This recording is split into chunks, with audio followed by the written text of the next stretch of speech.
Welcome back to the Lanterne Rouge Cycling Podcast for the preview of Soudal Quick-Step 2025. The team with, or a team with one of the big guys, let's say, the one everyone wants.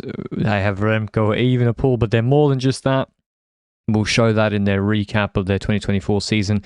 Go through their transfers, what we expect from them in 25, which Grand Tour schedule Remco or whole program he should do. We'll decide it here, the program of Remco, and then they can copy it, and then we'll get into some hot takes as well. Maybe review our hot takes. Why don't we start with that for this team? So our expectations. So we split this into two.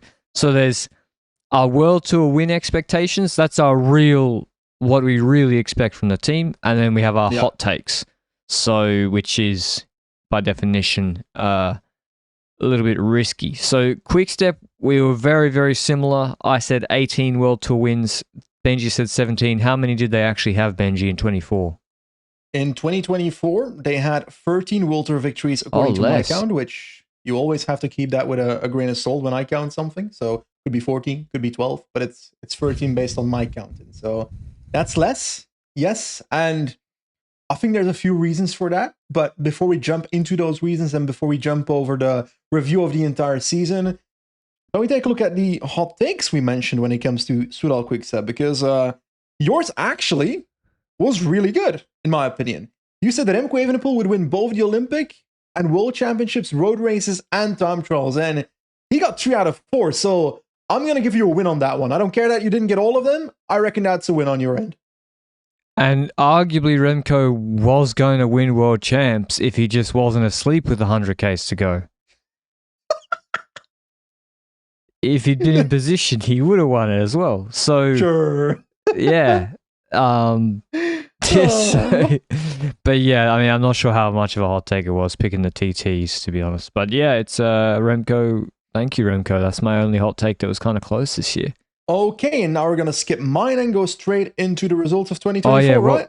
Benji's was Landa would beat Remco Evenepoel in the Tour.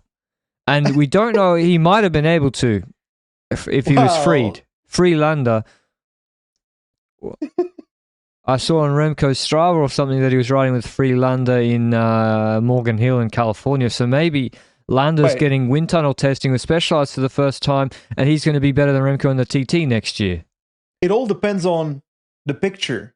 Was there a picture of them training together, and was the picture taken from Remco behind Landa or in front of him? Because that defines who's going faster on the training camp, right? Yeah, I think so. But yeah, maybe Landa could have, but he to be honest, Landa actually barely helped Remco like directly in the Tour. He kind of he didn't have to. Rude. But, I'm not accepting that. It's not like he had to sacrifice him too much. Landa pacing at some point, and then him not pacing, but he paced a little bit. Cuyol. That's the day Quick-Step went for it.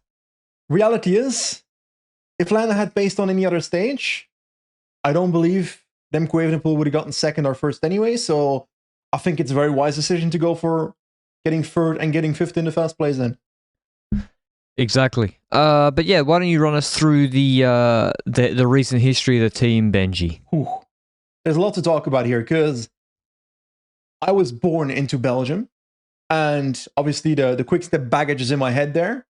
And if we take a look at the last 10, 15 years, then Quick-Step really went from a team that was kind of a focus on cobble/sprints, which was the likes of Tom Bonen, Chavanel, and so forth, and all their cobble guys combined with 2 sprinters at the same time usually. So it kind of feels like they were Alpecin before Alpecin turned into old Quick-Step. That's kind of the vibe I've got in that sense.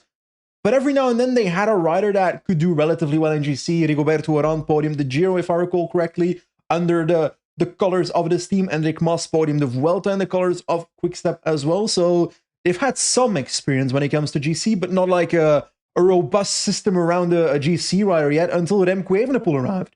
And then Remco arrived, then that team started transforming a little bit over the last couple of years into what I would now argue mostly GC team with still a sprint edge on it, because Temelira is still part of this team. So that's a transformation the team has gone through. But I feel like if we talk about the recent history of Quick-Step, we need to talk about the baggage that this team has in the last 2 years. And I went through the history of the last 2 years, looked for all the potential rumors and all the drama that was happening in the team. And I'd argue it's one of the most drama-filled teams of the last 2 years, no? Because 2023 started with bickering between Patrick Evenepoel, Patrick Lefevre. Even 2022 had that, to be honest. Then there were constant rumors of Evenepoel potentially leaving to Ineos, which didn't really end up happening. Then Remco Evenepoel was constantly mentioning other teams should be better at this or at that, support around him, riders around him, whatever.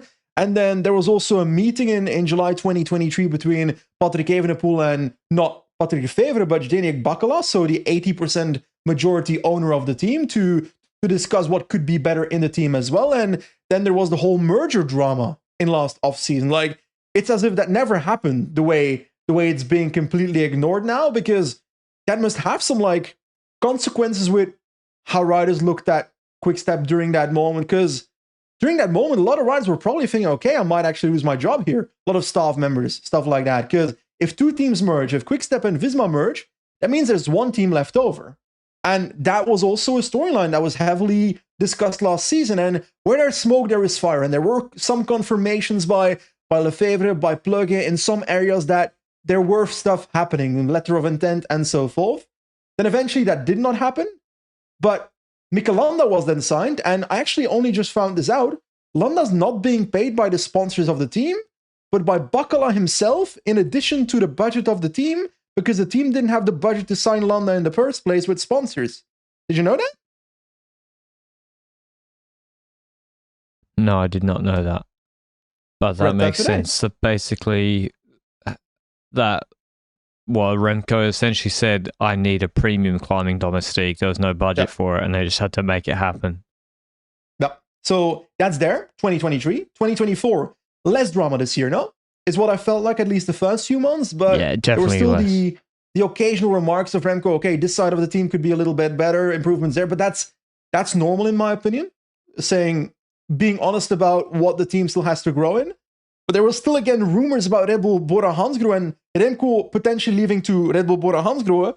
And before I want to go to the 2024 results and review the season, like, the rumors of Remco Evenepoel potentially joining Red Bull Bora-Hansgrohe, that's not made up.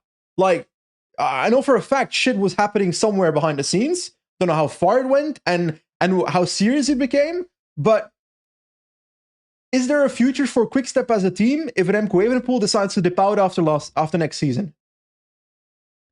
I think so, absolutely. When you look at how good the team was, I mean, they'll just have to go back to what the original Quick-Step was, which some years they weren't very good, Benji, and then they built it up and got wins with sprinters and minor and classics riders. So, but I do think so. The budget would have to go down. They have to go back to the original roots. But the original roots, how do you get back to the original roots if half of that is classics, more than half, when that half is being dominated by Mathieu van der Poel and teams with proper classics riders left and right, which Quick-Step right now does not have. Unless you count Remco Evenepoel in the Hill Classics, of course. I mean, there's still geen Revel en omloop kunnen. There's the rate, there's Dwarsdoor, there's podiuming Flanders, there's having a chance in Roubaix. They didn't have a chance in Roubaix. Asgreen went in the early break this year. Like, there's just, let's get back to being competitive in the classics first. Yeah. If that was the case, and then maybe, listen, how long's Van der Poel going to be? We're talking, if you did that would be like a 5-year project to get back to winning. Maybe you'd have a 5-year vision of winning Flanders or Roubaix again in 2030. Is Van der Poel going to be dominating in 2030? Who knows? If Remco Evenepoel leaves Soudal Quick-Step without winning the Tour de France, is that a failure for that project, or is podiuming already successful enough to say, okay, that transformation was a good idea to do that? I mean, I think it's been pretty successful so far. If you look at his Palmar, if you looked at Remco, say 20 when he signed with Quick-Step, I know he won San Sebastian straight away, and then said, okay, this will be his Palmares in 2020, the end of 2024. Al was a Belgium Tour, Druiven Koers Overijse, Coppa Bernocchi. Exactly. Then you'd say, you'd probably say that's not a failure, that Palmares, especially with Vingegaard and Pogačar around. Yeah, true. But I'm just very curious about, obviously, internally in the team, I don't know about, but from an external point of view, what would happen if Remco disappears?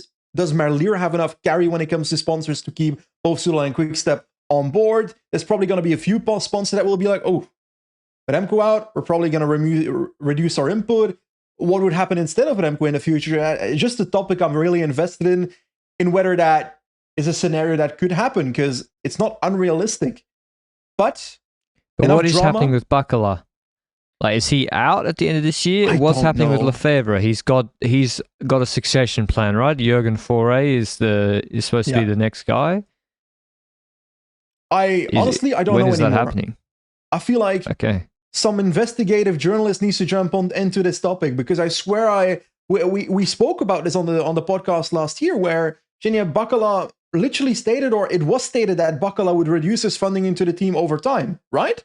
And he doesn't only do Landa's salary, he also pays for the, what do you call that? When a team at the start of the year needs to put the money ahead for salaries, the guarantees, yes. He does that for the team, and that's not money from sponsors, that's him out of his pocket putting the guarantees to make sure that the team can prove to the UCI that they can pay their staff and riders and so forth before the season starts. He puts that there. And if Bacala wants to reduce his funding, I don't know how much impact that's going to have on the team.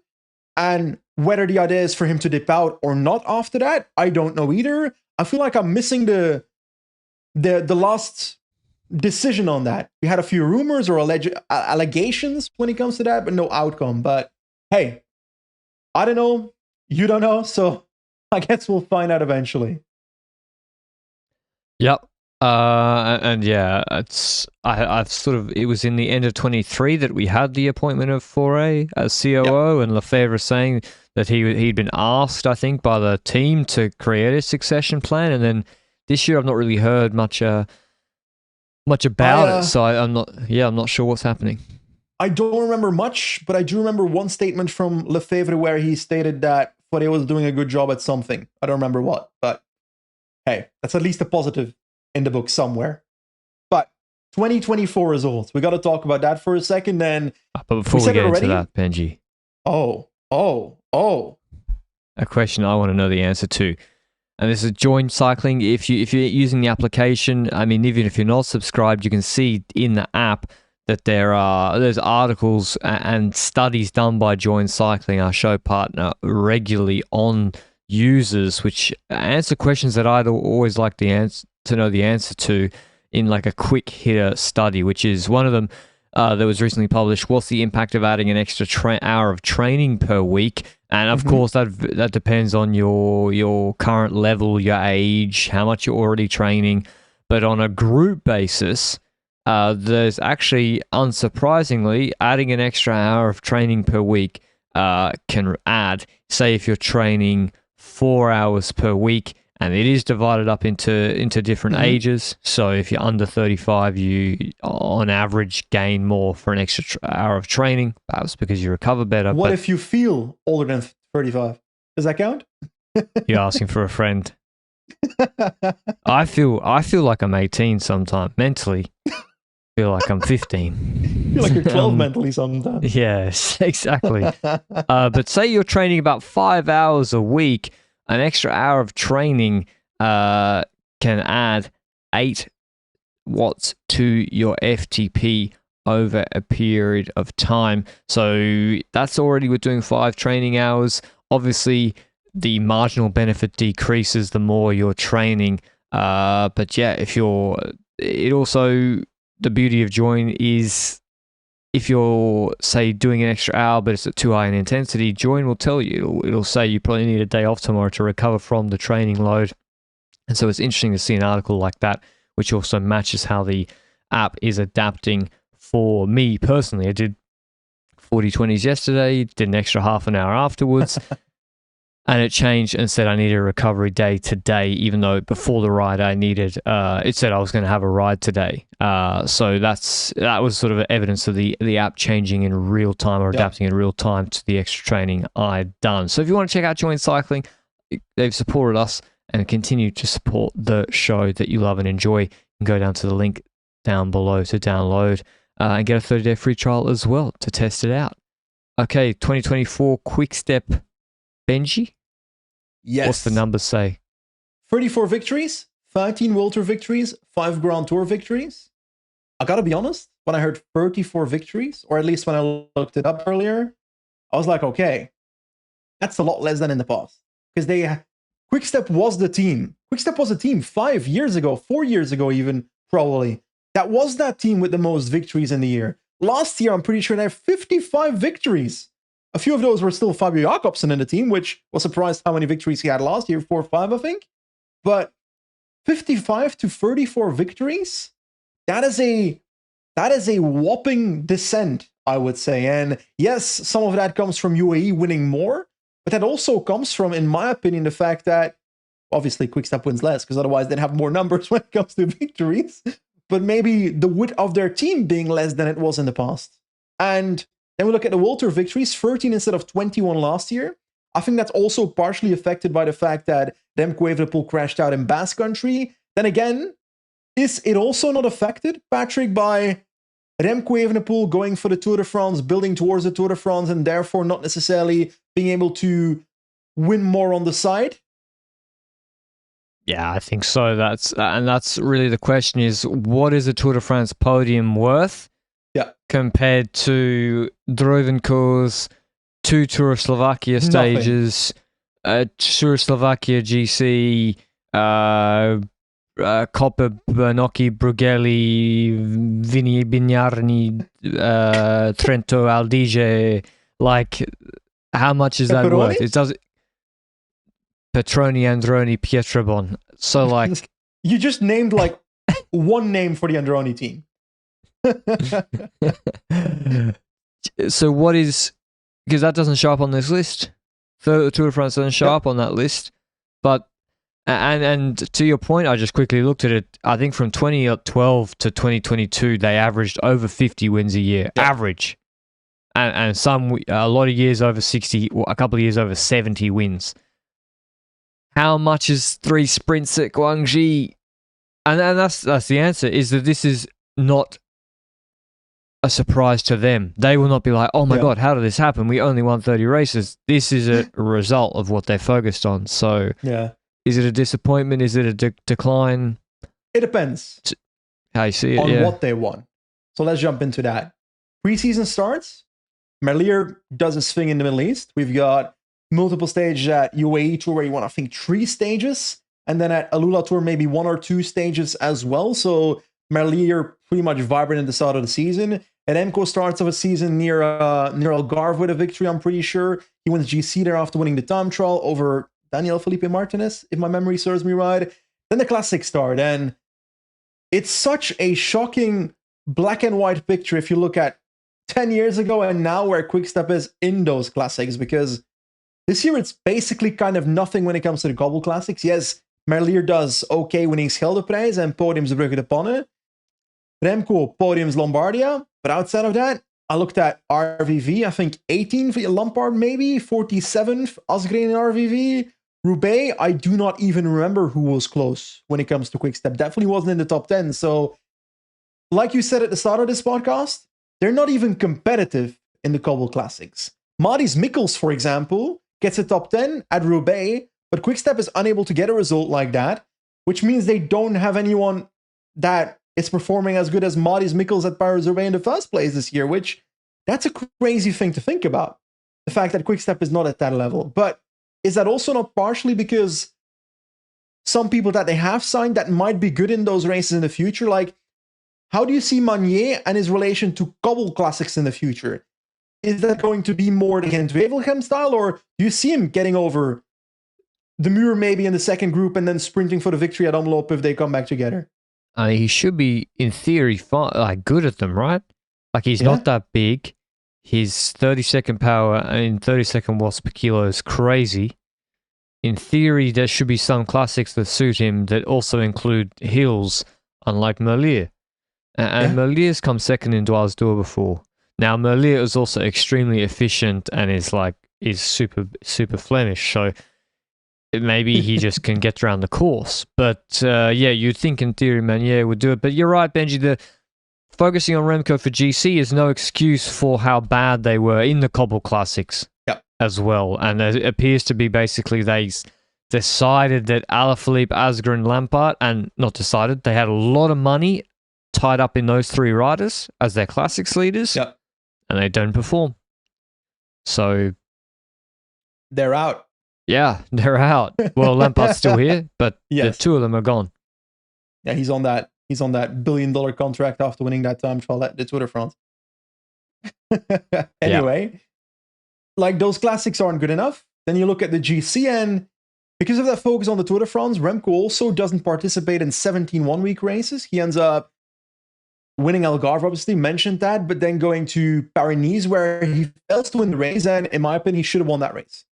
Remco Evenepoel should have won that race, and he didn't, because Jorgensen did that, which is like major thumbs up for Jorgensen, but the expectation of Remco is that he wins that race. He then goes to the Basque Country, crashes out together with Jonas Vingegaard and so forth, fractures his collarbone, scapula as well, so that's where the injury comes from. Then is hindered by that injury for a period towards the Tour de France. Questions, can he make the Tour de France in time? Can he ride the Dauphiné in time? Goes to the Dauphiné. Rumors that he was ill during that race, according to Patrick Lefevre, but he finishes 7th in that race. Didn't look the best Remco we were expecting at that race in the first place. Then he shows up at the Tour de France, which is not just a one-week race, and he podiums that Tour de France. Meanwhile, Mikel Landa, 2nd at Catalonia, 10th at the Dauphiné. There's a bit of one-week races there, but also not too many of them. Gets 5th at the Tour de France. And he also got top 10 at the Vuelta despite that tactical disaster clause on that one stage, right? Didn't he get like 9th or something? Yeah, he should have come top 5. So yeah. But still a great season from Landa. Their GC season, both of them. Yeah, I think pretty good. I mean, 3rd at the Tour after the crash in Basque Country. I would say Remco's still not...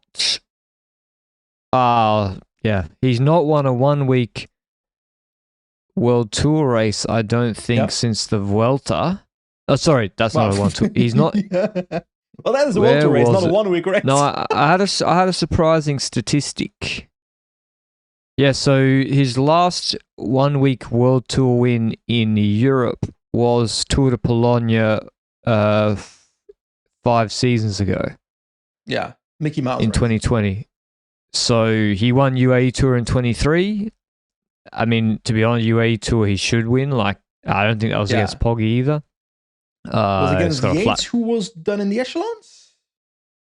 Yeah, and against Plapp, and then basically you got the TT and then a fresh test on her feet. So like he just has to defend, so he has to win it. But what I'm saying is, you know, he's not won any of the classic 1 weeks yet. Swiss, Romandy, Dauphiné, Tirreno, Paris-Nice, you name them, Basque Country. And so that's probably the one knock on his year, is that he's not been able to win them yet. Yep. And in my opinion, Paris-Nice should have been the one. But anyway, that being said, I think pointing at Landa's results as well, I think it's quite simple, really. Landa's addition to the team is not just as support for Remco, but he's also he's still a good GC rider next to Remco Evenepoel. It's easy to forget that, but this man can still do the walk. He doesn't just talk, he does the walk. And to see those results as well, don't laugh at my bad expression. I do not accept your ridiculous reaction to me, sir. Anyway, signing of this, he's top 5 signing of the season. Yeah, easily. Yeah, easily. Together with Jorgensen as well, obviously. Yep. Milan. Yep. I felt like Tratnik at the start of the season I would have put in there as well, but then he kind of... Well, you couldn't, because he was already on Visma in 23. Was he? Yeah, he got hit by a car the day before the Giro. Fucked his whole year. Oh. Oops. Forgot about that. I'm trying to think of other transfers that were I'm trying really to think good. as well. Any in women's cycling that really boom your way? I think big transfers. Oh, Fabio Jakobsen was really good for DSM this year. Fuck off. Anyway. Grand Tours, Giro d'Italia, 3 stage wins for Tim Merlier, 1 stage win for Julien Alaphilippe together with Mirko Maestri and that legendary breakaway. That was a good stage in hindsight. Jan Hirt finished top 10. The Giro, bro. The Giro. Guys, this is a message to you. Come on. The route, the stages, come on. I don't want to see Pietro Bon, Gianni Savio, Maestri anymore. Actually, no, the Giro breaks were better this year than last year, that's for sure. The quality of the rider in them. Were they better than the Tour de France breaks? Were there Tour de France breaks? There weren't any Tour de France breaks. Well, they were better than the Tour de France breaks, were they? Huh. Yeah. You're making my point for me. Anyway. Like, did you remember that Jan Hirt top 10 GC at the Giro? And if yes, how high do you value a top 10 in the Giro this year? I'm going to do the top 10. Can I do the top 10? You can do the top 10. I'll start from first. Yep. You Pogacar. remember who won? Pogacar. Daniel Felipe. Yes. Geraint Thomas. Oh, Ben you're doing it from the O'Connor. top of your head? Yeah. Oh, okay. Ooh, spicy. Antonio Tiberi, 5th. Yes, correct. 6th. Wow, This is really good evidence of if you a top 10 at the Giro, meaning not top 5. Ina Rubio 7th. Yes. Arensman was 6th. Fuck, Ina Rubio was 7th. Yes, he was. Oh my god! So you already told me Jan Hirt was 9th or something. 8th. 8th. Okay, 8th is the Sam Omen Tobias Foss spot. Okay, now 9th and 10th. Michael Storer 10th. Yes, he was. Oh, I'm gonna get 9th. Think about the last week. I'm thinking of like the who did Pogacar people respond to that he shouldn't respond to on a random mountain stage where maybe Steinhauser was in the break? Who did he respond to in the peloton? After a team that you wouldn't expect took up the arms in the peloton and people are criticizing that team. Baguette, Patrick, Baguette. No, you're throwing me. I would have got it. What is it? Romain Bardet. Oh, Romain Bardet was 9th? Yeah, I would never have got that. Romain Bardet's season, all I remember from it is him stealing it as a victory for a young Dutch rider in the Tour de France, which he should have given to him if he was magnanimous. I don't even know what magnanimous means. Neither do I. But yeah, that kind of proves what proves about the Giro. Okay, I reckon people that's great podcasting. Is me trying to remember a list. That's what people are tuning in for, my friend. But anyway, Michael Storer 10th. I get the fuck off me. Juan Polka Dots at the Giro, my friend. There is no polka dots. Is that a trick question? Technically, you're right, but Pellizzari wore it on behalf of Pogacar on the final stage. This is me clapping, by the way, that noise. Anyway, Tour de France.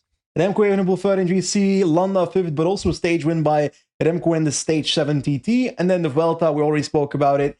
8th by Mikel Landa there. We discussed basically the entire season of Soudal Quick-Step there. We discussed Mikel Landa's transfer. That was a success. I'd argue we both said that. But we haven't spoken about the youngsters as much. We mentioned Manier a few times. Manier, Lamperti, Lesser. How would you rate their season? Because honestly, Lesser was pretty damn good in the Vuelta, right? Where he was in groups where I didn't expect him to still there to support Landa and so forth. Manier and Lamperti, they kind of started the season together, no?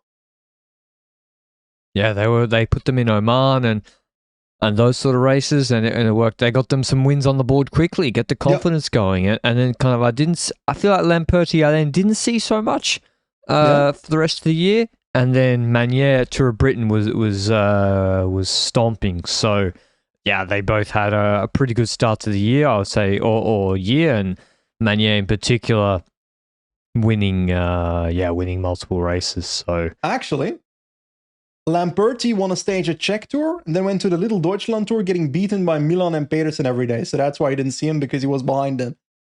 That's still pretty good. Like, it's still good for a Neo Pro. Yeah. So I'd say yeah, so Lamperti had a really nice season. I would say Manier actually got sent to an easier schedule than him, because Manier also did Baby Giro, where he towed up a lot of the guys.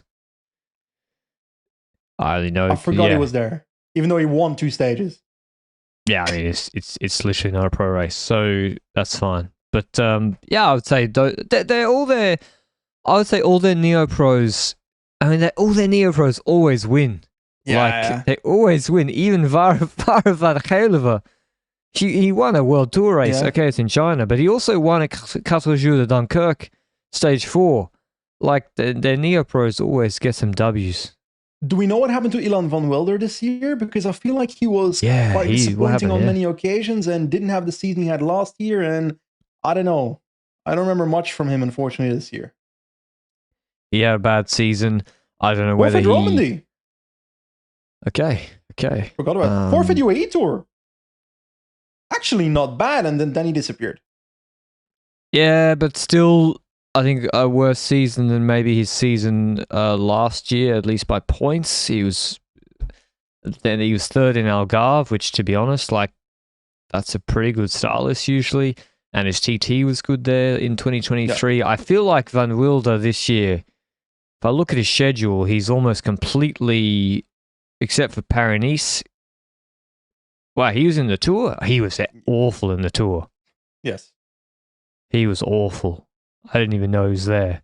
So I was about to say, he wasn't paired with Remco in races, but he was. So I don't know. Just had a bad year. He's only 24, so these things happen. He still had some good results. And a contract for next year at Quick-Step, so he's gonna stay there for 1 year longer to prove himself again. But go ahead. What are you gonna say? Yeah, I think overall, let's round up. Like, was 2024 successful for Soudal Quick-Step? It's in some areas very much, in others not. I would say it was, actually. I would say the third of Remco on the level he showed in the Tour. To me, that really papers over some cracks. And also, you can't give them credit for Olympics and world champs necessarily, but also you can. Like, they are the people working with him and coaching him on a daily basis. They are working with Specialized on his TT setup. So, those wins, I'm sure their sponsors were happy with those wins as well. So I would say it was a successful season.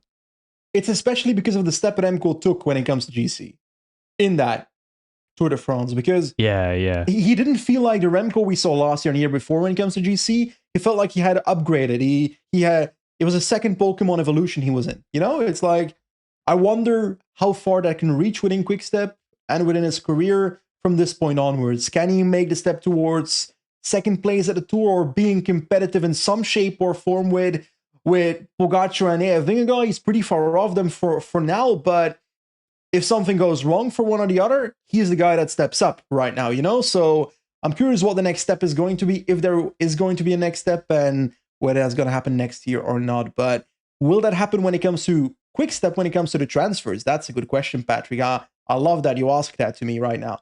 But outgoing transfers, 2025, Julian Alaphilippe, Asgreen, Moscon, Masnada, Jan Hirt. What do those 5 names have in common? I was going to say they're over 30 years old, but Masnada's younger than that. I don't know what they have in common, Benji. What do they have in common? I don't know either. I just made that question up on the spot. But a lot of them seem like people that probably weren't going to see the best of their days again in the next couple of years, right as they were towards the end of their career and stepping off a wagon a little bit. Because on paper, you'd say Alaphilippe he's had a peak in his career at Quick-Step in the past. Now, Tudor might allow him to farm those UCI points left and right, but for him to win world championships and Tour de France stage left and right again, that's going to be a bit of a doubt. Kasper Asgreen going to EF. We'll talk about that in the EF podcast, but also just, it didn't feel right anymore at Quick-Step. For me, I feel like he was stuck and the team was stuck with him. And if that's the case with those 2 riders, then it's okay that they're gone. And Johnny Moscon, actually, surprised he didn't stay. Or at least maybe they tried to let him stay, but maybe Red Bull offered more. I don't know what the situation is, because he did a good job at the Tour, you know? Yeah, Lefebvre's commented on this. He said he offered, I think, a contract after the Tour. Okay. Moscon didn't sign it. I think wanted to test the waters elsewhere, or maybe thought the Remco Bora deal was happening, and then maybe Moscon came back later. Then Lefebvre said the contract's not there anymore. You waited too long. Or maybe he just got more money at Red Bull. But yeah, of that list, Moscon's the only one that I would have wanted to keep. Yeah. To be honest, the others, it just doesn't work anymore. They, as you say, past their prime, or at least they haven't shown it recently.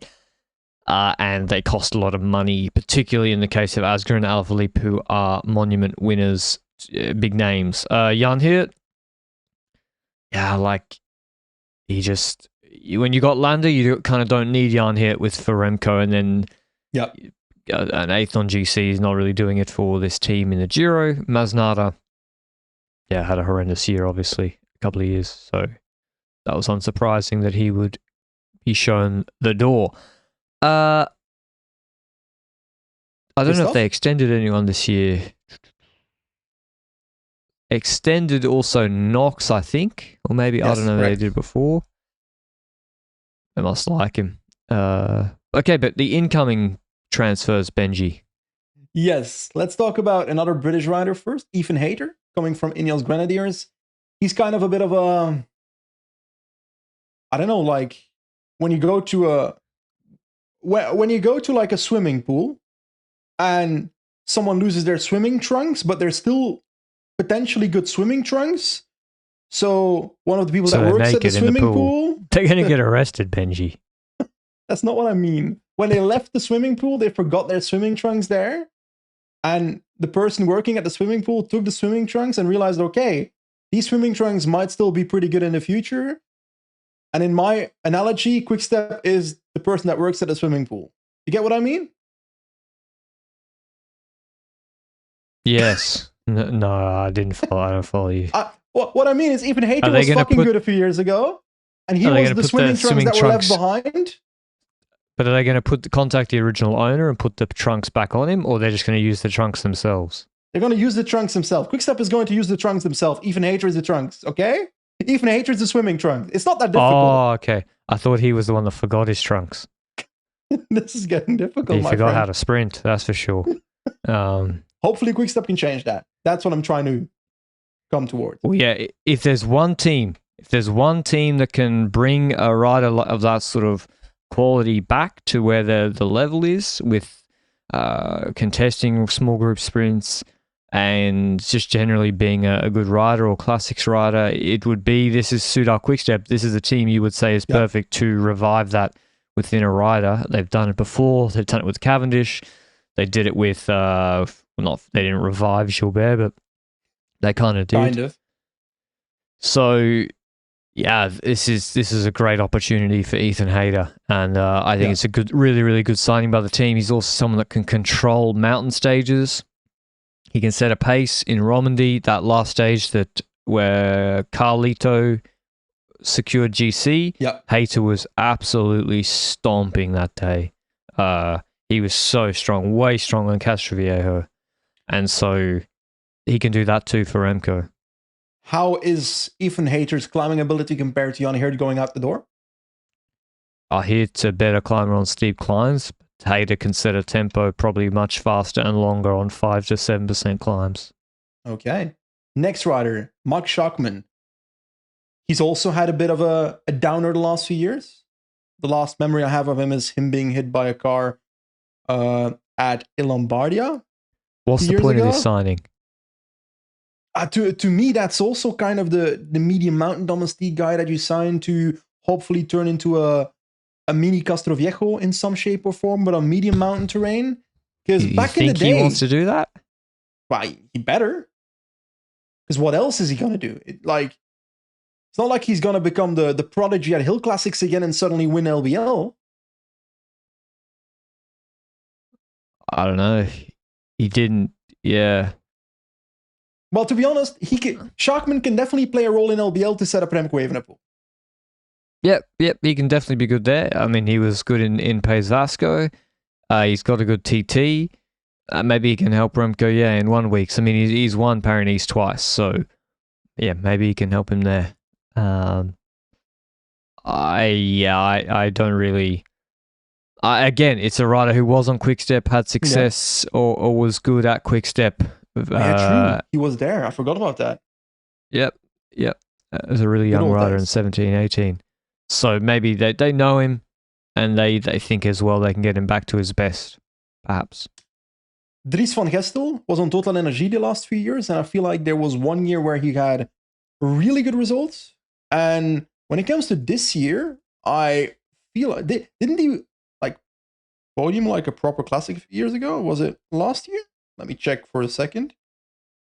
No, it was not last year. Him or something. I thought so as well. Is it 2022? Yeah, the one Binny one. Yes. He was in the sprint with Sturven and Laporte. Exactly. Now he came out of contract at the end of 2024 and is now going to Quick-Step. He's still consistent, to be honest. 13th at Paris-Roubaix, 34th at Gent-Wevelgem. 13th at Paris-Roubaix is instantly the best rider at Quick-Step when it comes to the classics results if he does that again next year. Yeah. So I'm definitely okay with this transfer. As a Belgian guy, I think it's the right decision from Quick-Step to do this. Is he going to win RVV? No, but the next step isn't winning the classics. You mentioned already. It's being competitive again. And therefore you need signings like Dries van Gestel. But then we look at the next one and we've got Pascal Eenkhoorn. And Pascal Eenkhoorn has had a few journeys as well. Went from Jumbo-Visma to Lotto. Destiny almost won a Tour de France stage and lost against, was it Asgreen? Or was it Mohoric? I'm not sure.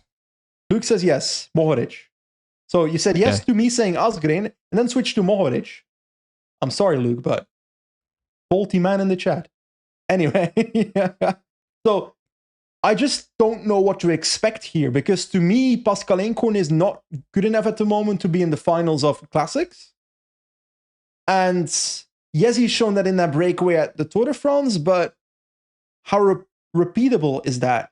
So I'm not sure what to expect. I just don't see this as a godlike signing, but I also don't think they spend a lot of money here either. Yeah, I mean that's the thing. He's like a misc classics rider, right? But they don't really have an all-out leader for Eenkhoorn. I mean, he'll probably pick up like 2 wins next year, like Joseph Cherney style. But yeah, I also don't really see it. Valentin Paris-Pancher, we spoke about the departure of Jan Hurt. Well, if you can get VPP in to replace him, I would say VPP as a climbing domestique is an upgrade. You saw him helping Ben O'Connor in the Giro Vital there. He's very, very slender, so he's actually quite punchy. He also did the lead out for O'Connor on Jebel Jais to launch him to the stage victory there. I think that's a great signing. Quick-Step usually have success with French riders, Alaphilippe Manier. So I think they have a French coach, so I think VPP is a great signing.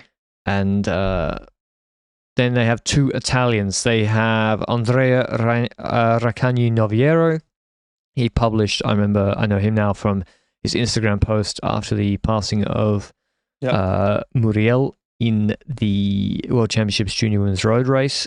So he seems like quite a, at least thoughtful young man, but also like generally decent results in, just across the U23 year. He's 20. Yeah, 3rd. Not bad. Garofoli's also not a bad rider. He was on Astana the last year. I feel like he was on the DSM Dev team based on my memory because I got beaten by him on Pro Cycling Manager at a DSM team a few years ago. So I'm guessing he was there. So he transpired now towards Quick-Step. And I read an interview from him and he was mentioning that he feels like he's a bit behind his generation, the likes of Picanzoli and Milesi. But I feel like he's also being a bit harsh on him because if you take a look at his results, he's not winning races. But he's like 33rd at Strade. He can get top 4. He can get top 40 in a lot of stages in Grand Tours, which means he also is solid in Grand Tour stages right now, to the point where I believe Quick-Step can get more out of him there than Astana did, where I feel like he's going to maybe get better next year compared to this year. And I don't think they gambled a lot of money on this guy either. So he's 22, man. Like, I think it's worth a gamble, this guy. If he was Australian, he'd be packing fish for a living. It's actually true. So that's the sad part. He'd be doing a podcast about cycling. Exactly. If he's Australian, he'd be doing a podcast in the middle of the night. I'm in the middle of the night. I mean, maybe he's got great data. He does have a smattering of okay results, but to take a chance on someone, there's other riders I probably would have gone with more upside. But okay, that's it. How would you rate their incoming transfers? One Do more you note? see? Oh yeah. I think Garofoli had myocarditis 2 years ago or a year and a half ago. Okay. Forgot about that. That might explain it because in the looking at his U23 results.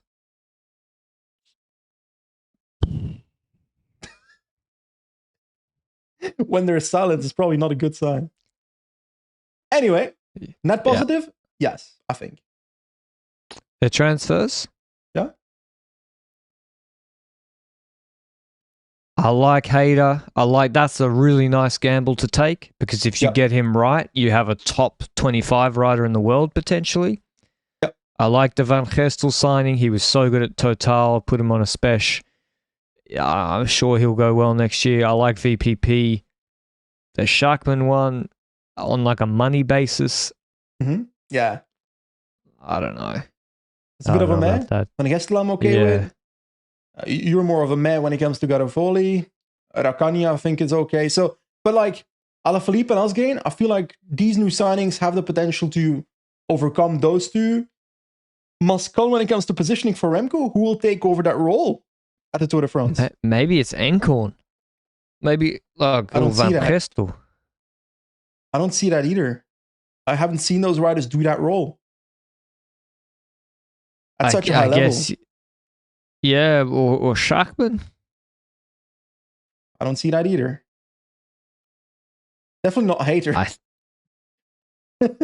Yeah, so that's the interesting question. Who will be that? I think it would be, in theory, because Encorn gets over hills okay, right? Somewhat. I think. Yeah, he does. Like second in Poly Normand. That's a hilly course. So but also not an overly hilly course. Oliver Naesen won that before, I'm pretty sure. Yeah, but Oliver Naesen is what Moscon is. That's what he did for Bardet, no? Yeah, but how does a hilly course bring you to being at the front on a flat stage in a sprint? Because he's like kind of big, kind of, you know? And then I would say, but if it's for the flat, I thought you meant for like the gravel stage. No, but then I would mean still like on an say actual flat sprint. Yeah, then I would say Van Gestel. Okay. Yeah. Okay. And don't take Lampard. So do you see, say Hayter doesn't really return to like 21 level. Yeah. I wouldn't say they're adding so many wins there, Benji. To me, it looks like support riders. Send him to every time trial then. Every time trial and send him a support for Remco then. Because I still think there's value there. And worst case, send him to all these like 1 week races like Pro Race and so forth. Let him do the 2023 Jacobsen schedule. Okay. So now let's start with the big man. He's now with no Alaphilippe, no Asgreen. He is the big man of this team, even though Tim Merlier won more races or won 16 races this year. We've barely spoken about, but like he's the man who held down the fort on the. Well, he's the man who held down the fort in the races outside of Remco. But yeah, what should Remco do next year, Benji? Let's do his schedule. Well, he podiumed the Tour de France. I'd like to see him go to the Tour de France again to maybe try and get higher than a podium. Well, winning is not really within reach. Oh, he's doing the Tour. Yeah. Well, but Lefebvre's already said he's doing the Tour. Okay, he's doing the Tour. That's it. The end. Yep. Next to the Tour, there were some talks about should he do the Giro d'Italia together with the Tour de France. I don't want to see Remco do Giro Tour double. I'm sorry, but if you can't even win a 1 week race combined with the Tour de France, then why would you be able to do two Grand Tours in a row? So win a 1 week race and compete for the Tour de France podium. That's my focus there. You mentioned UAE Tour. I'm fine with that being the case. Because it'd be He's so be against funny. Pogacar this time, I'm guessing. Because he can take time the flat TT and then try and defend on her feet. It'd be so funny if he beat Poggy there. It would be a fucking great race. Exactly. Probably Poggy just drops him on her feet. Like, yeah, I think so too. Like, he's going to take 45 seconds on Remco. Probably not 45, like 37 seconds on an Remco. And then the time trial is going to be less because it's a 10K TT. So yeah. Nah, but in all seriousness, I think he should probably do. He's got to do one at Paris or Tirreno. Which one suits him more? Don't know. The parkour doesn't exist yet. And then I would say Catalunya, not Basque. Okay. If it has a TT, if it has no TT, then I would do Basque, yeah, which it usually has an opening TT. Classics? Because we were preaching about RVV last year, no? Such a big crash risk. It is. Yeah. But was that not the potential savior of Quick-Step's Classics teams we mentioned last year, as Quick-Step should send Remco to the Classics so they won the good result there? But I agree. I feel like that's a big risk towards the Tour de France, especially when a race like Basque Country ruined it this year. Well, it didn't ruin it, but potentially could have ruined it. Yeah, maybe he should just do E3 Tour of Flanders. Why not? What if he wins it? Is there less harm in... Is it better to send Remco to RVV, or is it better to send him to like Brabants and so forth, where is there more risk in RVV because it's a bigger race than Brabants? I'm not so sure about that. I don't really know. It also depends on where they sit in the season. Because if you do the Ardennes, I think that clashes with tour preparation more likely to. Ardennes? LBL? If you do, well, yeah, but normally don't they do a camp before LBL? So then you can't come. So then Brabants is a full week and a half before LBL. Yeah. But yeah, to be fair, I wouldn't do Brabants if I was Remco. I would try and duck Poggy a little bit. So I would do Amstel maybe. Try and do Amstel. Amstel Why not LBL. Giro Vuelta then? If you're ducking Poggy anyway. Because he has to do the tour for marketing. Because third at the tour is so big. He was second at the tour. So yeah. And he beat them he won a tour stage. He beat Vingegaard and Poggy in a tour stage already. Yeah. This year. So where he should have beaten them, to be clear, it was a flat TT. Yeah, but we can expect him to do it again then. There's another flat TT. True. So he's their best chance to win a tour stage, so he has to go. And there's a gravel stage at the Giro, so let's avoid that. Yeah, he won't do the Vuelta. I think he'll prepare for Worlds and do some other missed races, maybe. Lombardia. Driving Koers over race. Yeah. Yep. Tim Merlier. Yes. Should he be sent to the Tour de France?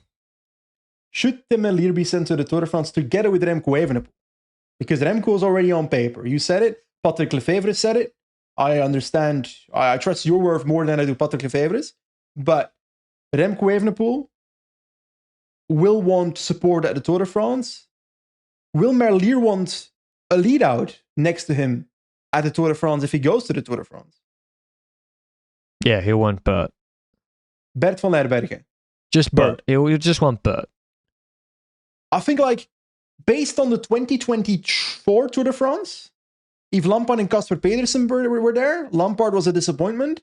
Casper Pedersen crashed out, and in my personal opinion, Merlier can do everything that Casper Pedersen could in that race. If not better on the gravel stage, I would argue personally. Then, based on this year, you'd easily say send them both with the team of Remco Evenepoel. But in my opinion, Tim Merlier should be able to ride any Grand Tour he wants right now. Yeah, I agree. I would send Remco, Hayter, Landa, Merlier, Bert, another in-between guy maybe in Catania. He was super strong in the Vuelta. Yeah. And do you even need another climber when you got Landa? Like, I'm not sure. I mean, you can put in VPP if you really want, but yeah. I do want to talk about this for a second. Remco does keep talking about, I'd like more mountain support, even after Landa to do what? The team. I don't see that. I don't understand why you want more mountain support. Because mountain support is not going to help Remco Evenepoel when he's dropped, when Tadej Pogacar attacks and Remco Evenepoel attacks. No, Jonas Vingegaard attacks. When those two riders are ahead of you, Remco Evenepoel will be third on paper on the road. There's not going to be a domestique above you that can be there. Otherwise, he's a better GC rider than you in the first place. Yeah, I mean, the only time they would really help in that situation is when you want to blow apart the race and you want to set the pace, which I guess they tried to do on stage 20. And it also helps when you have an absolute shocker and you crack. They can help. But also, Quick-Step does not have near the budget to be able to build a super team like UAE and Visma have when it comes to the mountains. Yeah, like UAE, say Ayuso does the Giro, then they'll have, I mean, like VPP. Okay, there was still space to put VPP in that team. Hater VPP Lando is still really, really good. I think so too. Yeah. Anything else, like then taking another climber like LRCP is superfluous. And then there's plenty of space for Bert, Merlier, Catania, and then I would take another rouleur like Van Gestel. I don't know about the full team yet, but I agree when it comes to sending Merlier to the Tour de France. I think that it's a necessity, especially if Merlier wants to. If Merlier wants to do Giro Vuelta, fine, because on paper... No, he wants to do the Tour. Yeah, I think so too, but let's say hypothetically he'd want to do the Giro Vuelta instead, I'd be okay with it, because there's probably more opportunities there for him to begin with. But... then I'd still take Manier to the Tour. Yeah. Like with that first week. On the uphill. Yeah, or Lamperti on Mur de Bretagne, maybe? I don't know. Yeah. But I think Remco would want to support on Mur de Bretagne because there's been a few GC riders gapped on that climb in the past. Yeah. Not Wilco Kelderman.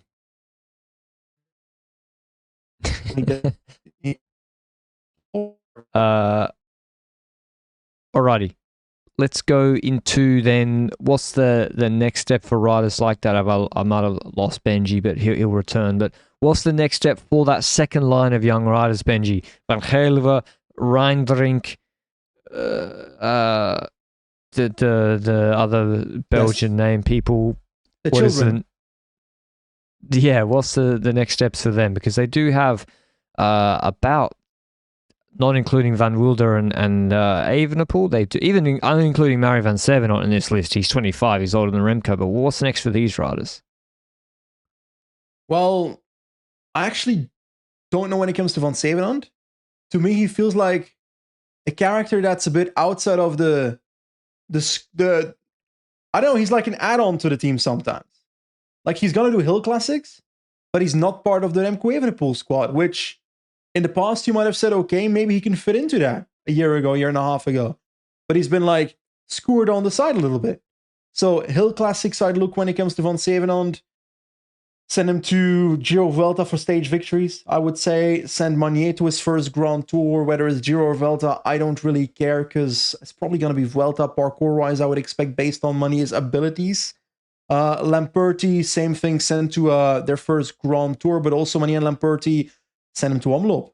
Like, those kind of things, because let's be honest, it's not like Quick-Step they need a sprint option. Yeah. Not like they have a cobble team where they're very rigid in their structure. They can just send whoever and they might have a better result than 2024. So I think that's fair. Lecer was in support at the Vuelta of 2024. He was really good. I feel like it's... What, sorry? He was really good. Yeah. Oh, yeah. I think so too.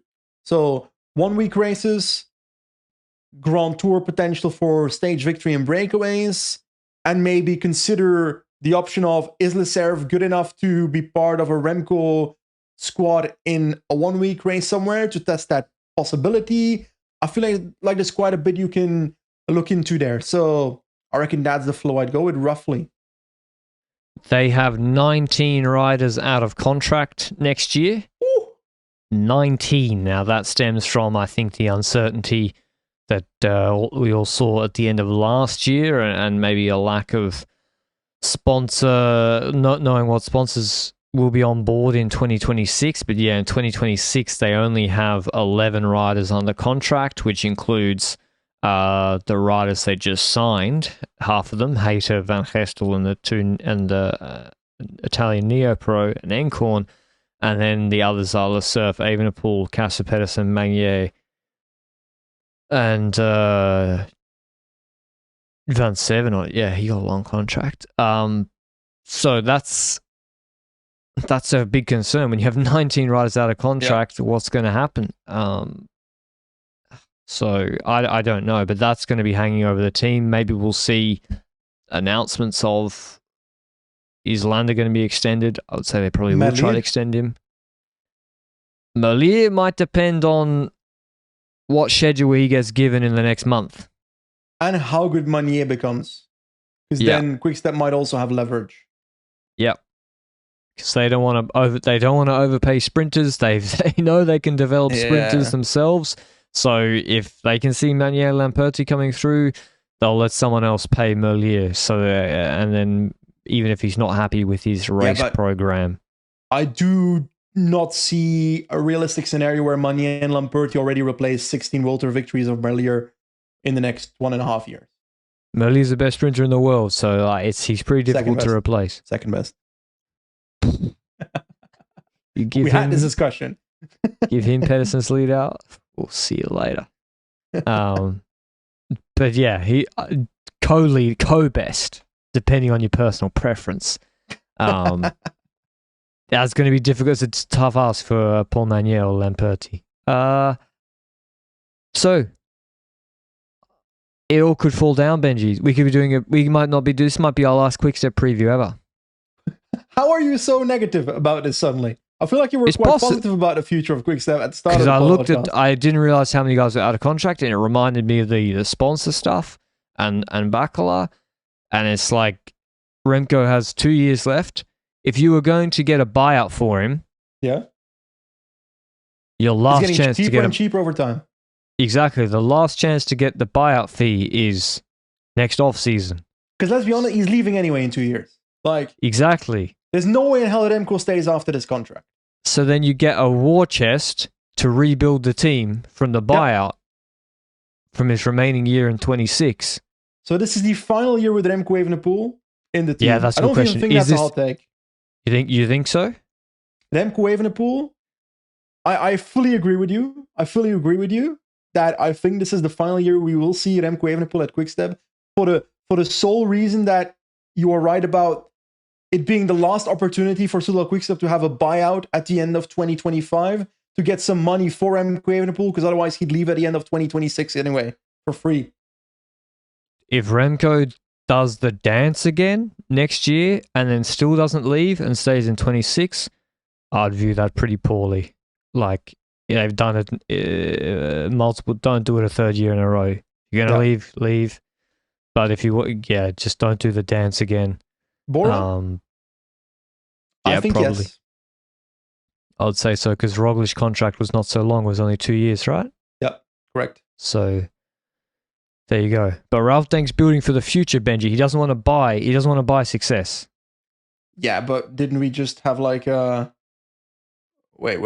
Who was it again? The guy, Maxim van Gils. Wasn't that a conversation half a week ago? That Maxim van Gils doesn't want to buy success, but you definitely need to have proven that you're an elite rider at World Tour first. What do you think? Is he going to Bora, Maxim van Gils? Sounds like it now. I got no idea. I think most likely. Anyway, you think so? How many World Tour victories does Soudal Quick-Step have at the end of 2025? So 13 this year, right? Correct. And I predicted 18 last year. I'm going to go with, I think Merlier is going to regress. I'm going to go with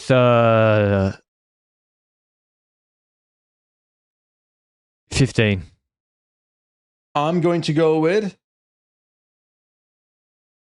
13 again. And the reason I'm going to 13 is someone will have to replace that Alaphilippe victory. Merlier got 3 stage wins at UAE, 3 stage wins at the Giro, and so forth. If he goes to the Tour de France, good luck replicating 3 stage wins at the Tour de France. It's possible, but it's not super likely. Remco Evenepoel, I expect to maybe have more World Tour victories because he will not be injured for 3 months. That's hopefully. What I think, yeah. So I'm going for 13 again. Yeah, I think Remco gets it right in a 1 week, whether it's a Romandy or a Swiss. Maybe does Swiss, wins 2 TTs, wins another road stage in GC, then has another. I think Remco, 7, 8, 9 World Tour wins definitely possible for him. I guess Olympics and Worlds TTs, they didn't count on their World Tour win tally, but I think Remco will win that amount, and then they'll chip, like, Lamperti will win 2 stages of Guangxi, and Manier will win 2 stages of Poland, and all of a sudden you're at 15. I don't see 25 World Tour wins. I just don't see it. So, I do like your idea. I forgot about potentially Manier picking up Polonia stage and so forth. So Quick-Step win races. They just win races all the time. You're with everybody. I'm leaning low with my 13 suddenly in my head. But anyway, gotta stick with what you got. Hot takes is the big question when it comes to their team. And I feel like I want to construct a hot take when it comes to Manier or something, you know, like winning the World Tour Classic, podiuming Sanremo. Oh. Thoughts? No, you can't workshop your hot takes with me. Okay. Paul Manier is going to finish exactly 7th at MSR. Is that hot a take? It is hot because it's a specific spot. Oh, he has to. Oh, sorry. Has to finish 7th. Yes. Okay, yeah, that's a really hot take. Okay. Imagine he does it. I don't did it twice in a row, so can't be that hard. So that's really the spot you fixate on. He's like, if you see some guy come 7th in San Remo, this man he will have a successful career. One day this man will save confidence. Yeah. Jesus. Marathon 7 on get ready to learn confidence in 2027, buddy. Oh, no. Van Zevenot can't get top 7 at MSR. Can't get 7 there, so I don't think he can save confidence. That is the he can't, but he's the sort of rider they would like. Hot takes. Come on, chop. You can do this. Come on. Yeah, I'm getting gun shy after seeing how wrong I was. I was actually on with the Quick-Step ones last year. Workshopping, come on. Yeah, Ethan Hayter wins 7 races. Is that hot? That's hot. He didn't win nothing this year. I think we will classify that as... Okay, I'm going to bump it to 10. They're going to put him on a full farmer schedule, and he's going to go to like Cobby Bartley and beat up kids. This went from a small campfire to an actual California forest fire in no time. He's won 10 races in a season before. Well, yeah. Send him to... Get him to... Yeah. So, Hayter's back. Let's go. Hayter will be back. Come on. Yeah. And he's going to go... I think Hayter will be like the... He can do Dylan Van Baarle's role as a climbing rouleur, but maybe even better. I think he's crazy climber as a climbing rouleur. So I wouldn't be surprised to see him in the Tour. Okay. My other hot takes is... Manier wins 4 World Tour races. Is that a hot take? Yeah, it's pretty hard. It's hard to win World Tour races. Yeah, that's a hot take. All right. That was our Soudal Quick-Step 2025 preview. As expected, a lot of it hinges on whether Remco Evenepoel can be successful. He's the driver of this team in results and in marketing and sponsorship, etc. Hope he has a good season next year. I think the first thing we'll see is, can he get it right in the 1-week World Tour races, the prestigious ones? And then it's all going to be all about the Tour de France, most likely. Whether Merlier goes is obviously a big question. That'll probably be answered shortly, or maybe not. We think he should go. And otherwise, there's some young talents here. There's also some experienced riders. There's some uncertainty regarding the future with finances and the riders out of contract. So again, sort of a transition year whilst also having Remco on top. So a little bit strange, but they managed it okay, I would say, this year. Hope you enjoyed the preview, and we'll see you in the next one. Ciao.